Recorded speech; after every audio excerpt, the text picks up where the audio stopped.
Good morning everyone! Nandito ako ngayon sa Anyana Antel Tanza. Alright, so ipapakita ko lang sa inyo yung variant ng aming Paris Model House. Okay, o sa Paris Turnover Unit. Itong Paris na to is a Paris C. So yung isa naman is Paris B. Yung model house natin nasa Paris A. Okay, ano yung napapansin nyo guys? Okay, comment down below. Meron ba kayo napapansin sa mukha? And then sa design? Okay, sa design walang pinagkaiba. Ang mukha may pinagkaiba. At saka yung fixtures. Okay, so ito yung Paris C. So makikita nyo very masculine siya, no? Because meron siyang tile block dito sa pinaka-focal ng property. Anyway, bukas po yan siya. Mamaya papasokin natin. So ito is it's a Paris C Bare Unit. And then ito is a Paris B. It's a complete turnover. Alright. But right now, ito po is a sold out property. And mayroon tayong ready for occupancy dito na 2 unit dito sa Anyana Antel Tanza. Total contract price around 13 to 15 million pesos. So if you are interested or anyone interested guys, 15% down payment, meron ka ng bahay. Then the remaining balance, pwede mong installment. Okay, so shout out sa lahat po ng mga nangungupahan, nagre-rentals, at shout out din po sa matagal na naghahanap ng magandang bahay, no, dito sa Philippines. At kung nakatira kayo sa abroad right now at nanonood kayo ng ating YouTube channel, my name is Ray at bago akong gupit ngayon guys. Alright, langas kay kog agtang. Anyway, so natutuwa lang ako dahil noon wala ka talaga kaming bahay, no? Nung pumunta kami ng Cavite, wala kaming bahay. May bahay kami sa province pero napaka kubo-kubo. Pero dito sa Cavite wala talaga kaming bahay. Kaya in love talaga akong magbenta ng mga bahay, no? Nasa realty ako for over 12 years dito sa Antel exclusively.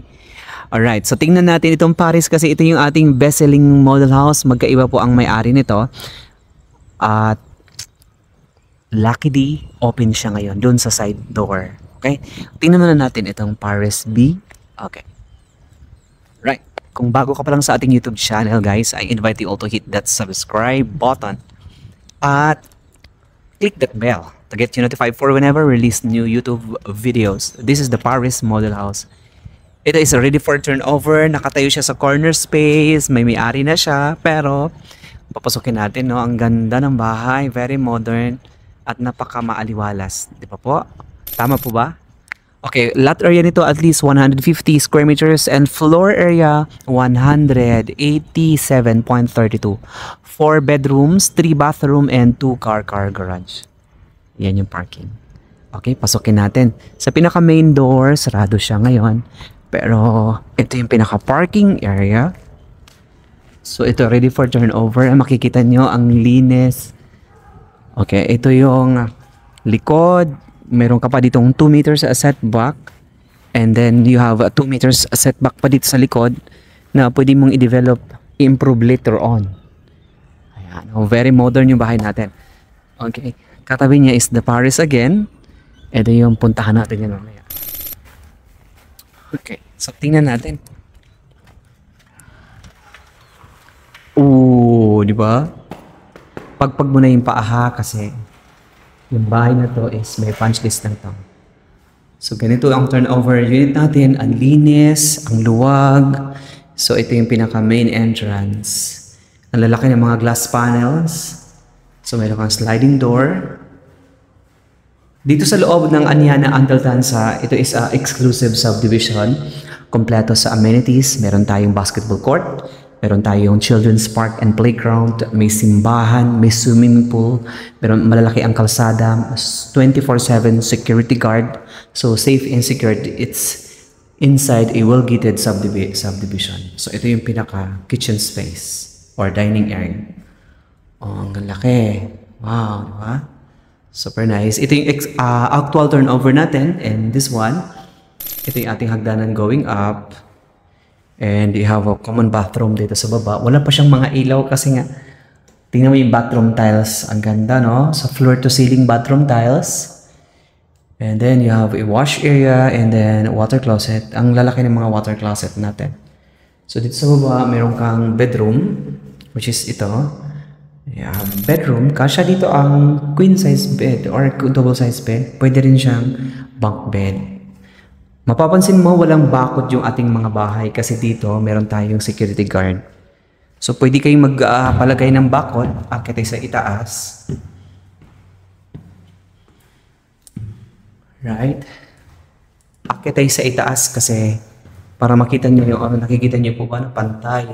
Pantay po yung ating hagdanan o yung ating flooring, okay? Kahit po maghagis kayo dyan ng piso or coins, hindi magbabounce yung inyo pong coins kasi po lapat na lapat.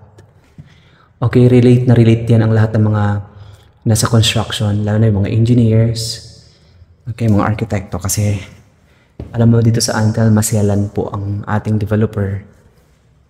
Ayan, yan po yung inaalagaan ng ating company. Ayan.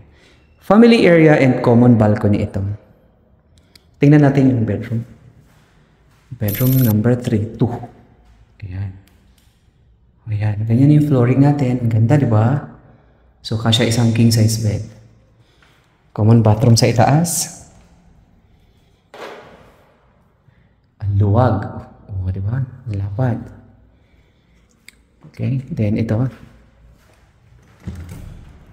Third bedroom. Ang advantage dito sa Anyana is flood-free yung area. Yung project natin, napakalapit lang going to Manila. Ayan. Natin to master bedroom. Wow, ang lapad ng master bedroom. So mayroon tayong ready for occupancy na dalawa nitong Paris Model House. Kaya una-unahan lang kasi napakadami nating online sellers. Napakadami din dito mga tie-up brokers and tie-up salespersons. Okay, walk-in closet area and bathroom area. Laki ng bathroom. Okay, floor to ceiling and tiles. And then look. Yeah. So, ito yung actual turnover. Pero bago pa po ang turnover, meron pa po tayong punch listing. So, whatever hindi nyo nagustuhan sa construction, so aayusin pa yan siya. Tingnan mo yung mga walls natin, no? Pantay na pantay yung ating mga wall. Ayan, may masilya po yan at saka lahat yan is yung tawag doon.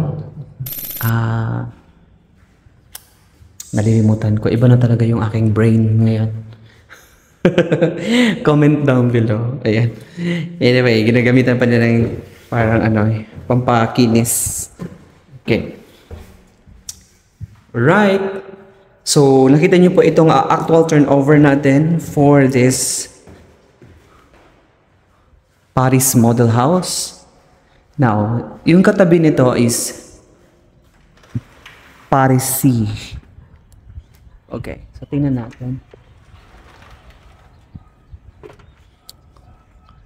So, ito yung pinaka-property line. So, pag nagkaroon siya ng wall, so double wall po siya. So, yung pinaka-wall niya, pasok dito sa pinaka-property line. So, ito yung meets and the bounds. So, dito yung bukas. Ito yung walang finish. This is the bare type. Okay. So, I think na-request lang po ito ng buyer. Yan, kaya ito yung gusto niya. Pero layout and facade, the same. Pero yung color lang magkaiba. So, advantage naman pag bare unit. Napakataas ng kisame. 3 meters actually yan eh. From the ground flooring hanggang sa pinaka slab. Ayan siya. Okay, kaya ito siya. Okay, tingnan natin sa itaas. I think ito is na-request po nila ito. Pina-request nila ito, no, na ganito yung gusto nila. Kasi yung wall dito, wala na siyang wall, no. Lalagyan nila ng glass wall. Maganda rin yung ganitong design. Yun yung advantage kapag bare unit. I think this is complete pero tinanggal lang nila yung mga wall. Instead na concrete walls, ginawa nilang yung wall is glass walls. At ito na nga yung ating second floor. So mapapansin nyo, wala na siyang mga partitions na concrete partitions. Pero dito sa itaas, meron kang 3 bedroom and 2 bathroom. So maybe yung pinaka-partitions dito is glass. So ginaya or gagawin nila the same with the model house. So pwede naman siya, depende sa inyo kung gusto niyo yung ganitong design. Pero ang computation nito is as complete. Right, this is a complete with request. So since yung property or yung bahay is gagawin pa, so pwede nyo gawing ganito yung turnover sa inyo. As long as it's a cash term or aprobahan natin sa bank financing. Yan, okay? Pero yung tile walls, yung mga toilets nila, right, sa toilet, may mga fixtures na rin. So ganyan po. Okay? So this is the master bedroom, bathroom. Yung pinaka-bedroom lang dito sa taas, wala lang siyang mga partitions. Kasi maganda kasi yung glass, yun nandun sa model house. This is a Parisi. So if you are interested or anyone interested to buy and check out our property dito sa Anyana, Antel Tanza, contact us today on the numbers visible on the screen. My name is Ray and thank you so much. Anyway, tayo. Alright, so lalabas tayo para tingnan natin yung facade dito sa labas. So this is the Parisi. Ayan. Okay, ang advantage dito sa Anyana, Antel Tanza is once house and lot po yung binili ninyo, during the house construction, pwede nyo silipin, pwede nyo tingnan para ma-supervise nyo yung paggawa ng bahay. Pero right now, napakaganda rin may bahay dito sa Philippines, no? Habang nagtrabaho ka sa abroad, then nagpa-plan ka for our retirement dito sa Pilipinas. Grab the opportunity kasi we have the property is pre-selling. So pwede niyo hulug-hulugan yung property, pero kung gusto niyo cash term, so madali lang man siya kapag cash term. Right. Pwedeng rentals property and then at least kumikita siya. Again, thank you so much and I hope to see you in our next video. Daghang salamat. Gracias amigo, amiga all over the globe. Thank you very much. Anyway, if you are buy a property dito sa Anyana, guys, contact us today. So my name is Ray. God bless everybody.